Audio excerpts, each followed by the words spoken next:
because if St. Mary wins and the Bulldogs lose this game, it looks like... Well, that game was earlier today. That was a final. That played at like 3 o'clock today. Okay. Oklahoma Westland fell to St. Mary, 91-82. Okay, St. Mary's moved out, and Bethany looks like they're going to move out. Bulldogs could find themselves back in last place, and, boy, you don't want to miss the playoffs, that's for sure. As they get underway here out of the timeout, 2:30 to play here, 77-66. Gardner with it back in. They're showing no ill effects from that cramp. Williams going around the world. Crashed right into Ramon Martir, Wyatt O'Hara. And that's going to be a charge against Maurice Williams, his 4th personal. Great defense by O'Hara. You could just see Williams wheeling to the basket, set his feet, through the charge.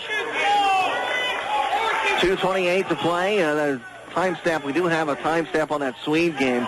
It's 5 minutes into the second half as Bakura takes a long three-pointer, goes out of bounds. Crick tried to save it, not in time. The Swedes up on Bethel, 52-37. Boy, Bakura has just turned the ice in the second half. He got off to a good start and with 5 quick points, but last 10 minutes he has just not scored a point. It's Gardner feeding it ahead to Williams. Williams on the near sideline.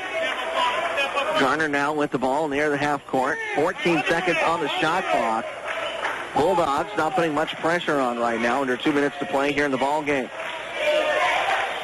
Gardner feeds it to Ray on the baseline. Can't make a shot. Fall. Crook gets the rebound. Crook into the front court for the Bulldogs. He's going into the Ray. He's going into the paint. He's got the ball just knocked away by Josiah Ray. And Gibbons got the favor returned by Martinez, but Martinez got fouled, just picked up his 5th foul. And what was a close game with just over 5 minutes to go, and the final margin is it's going to look like Sterling dominated this game, but when you're going to see the final margin, because it's starting to get away again from the Bulldogs. And I'll tell you what, you could almost put in a videotape and just replay game after game. It's just like every single game, the Bulldogs play tough for about 35 minutes, and they just cannot close the deal. Gibbons to the foul line after the 5th foul from Ramon Martinez. He will be shooting 2 and makes first. Gibbons very quiet, though, tonight. Bulldogs done a really terrific job on him.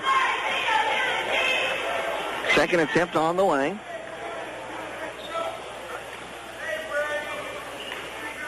As Gibbons taking his time. And hits it. And Gibbons took a long time to get set for that one. All of a sudden, what was like I said, a 3-point game has turned into a 13-point game. They've been outscored 13-3. Another turnover for the Bulldogs. Williams into the front court. He's on the breakaway. Puts up the layup over the back and count it. And this is going to end up almost being a 20-point game. And, again, this is just such a familiar pattern. It's got to be very disappointing. O'Hara feeds it up inside to Parker. Parker makes the basket. 81-68 is our score. We're about 1:05 to play here in the ball game. As Williams feeding it over to Jaderson. Jaderson back to Williams. Williams over on the far side to Gardner as the Warriors right now content to kind of just play the clock out. Williams, 5 seconds on the shot clock, takes up a 3. Ball still loose on the floor, and O'Hara finally saves it and gets it off to Raleigh. Raleigh into the front court for McPherson. Puts on the brakes, puts up a 3. It's a little short, and the rebound goes to Crook. Crook fires up a 3 and drills it. Well, Bulldogs got it down to 10 now with a late rally, but again, too little too late, and it's like the Bulldogs are about 10 points shy of everybody. They just, well, Chris Crook just picked up his 2nd personal foul, and that's going to send Williams to the line. Sterling's going to move to 6-4 in the KCAC. As I turn down the wrong. And finally, a break. It seems like all those kind of shots have been going in for Sterling. That one rimmed out for Williams.